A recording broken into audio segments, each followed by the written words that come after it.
L'humanisme est un mouvement de restauration des lettres et de la culture face à la sclérose de l'enseignement. Son essor est lié à l'influence de l'Italie, aux travaux de traduction des grands rhétoriques du XVe siècle et à la diffusion des livres grâce à l'imprimerie. D'une curiosité encyclopédique, les humanistes souhaitent un retour authentique au texte, qu'il soit religieux ou profane. Ils étudient donc les langues anciennes, latin pur, grec, hébreu, arabe, et redécouvrent avec passion les œuvres de l'Antiquité. On les nomme humanistes. Car ils se penchent sur les lettres humaines, c'est-à-dire les disciplines laïques, rhétorique, philosophie, arithmétique, astronomie, histoire, philologie, médecine, droit, par opposition à l'enseignement religieux dispensé dans les facultés de théologie.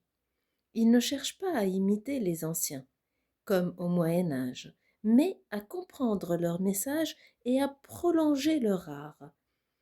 Ils en retiennent l'exigence de perfection formelle, mais surtout la leçon de sagesse, un art de vie fondé sur l'harmonie de l'homme avec le monde.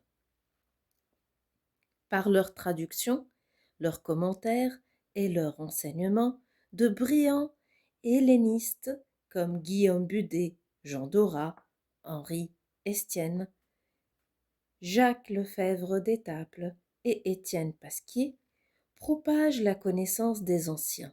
Ils souhaitent aussi développer la langue française et réformer l'enseignement.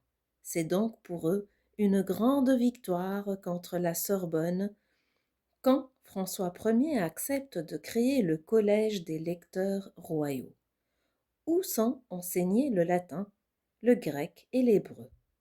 Les humanistes accordent en effet une importance capitale à l'éducation, qui doit former harmonieusement l'esprit et le corps, thème qui sera développé par Rabelais et Montaigne. Convaincus que l'homme est perfectible, ils appellent de leurs vœux un enseignement nouveau fondé sur l'ouverture au monde, la réflexion, l'examen critique, l'équilibre de l'individu pour définir une sagesse à taille humaine et former les esprits universels modernes. Sur le plan politique, les humanistes sont des réformateurs pacifistes, favorables à une monarchie modérée. Leur désir de renouveau les pousse cependant à rêver de sociétés idéales, conformes à la fois à l'Évangile et à la sagesse antique, comme celle édifiée par l'anglais Thomas More dans l'Utopie en 1516, par le hollandais Erasme dans Éloge de la folie ou par Rabelais dans Gargantua, avec l'abbaye de Thélème en 1534.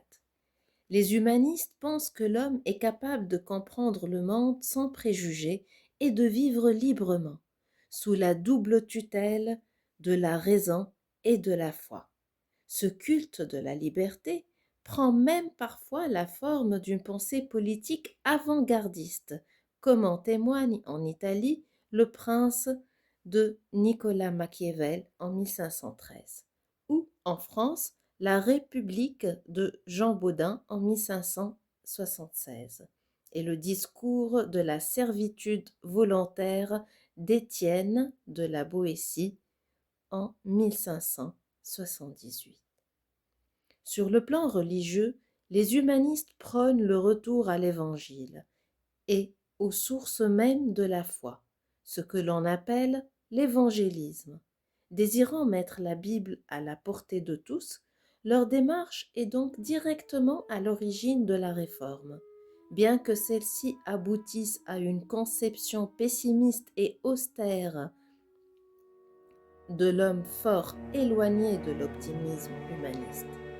Les guerres de religion, engendrées par l'esprit de libre examen humaniste, consacreront sa défaite comme idéal de tolérance et de paix.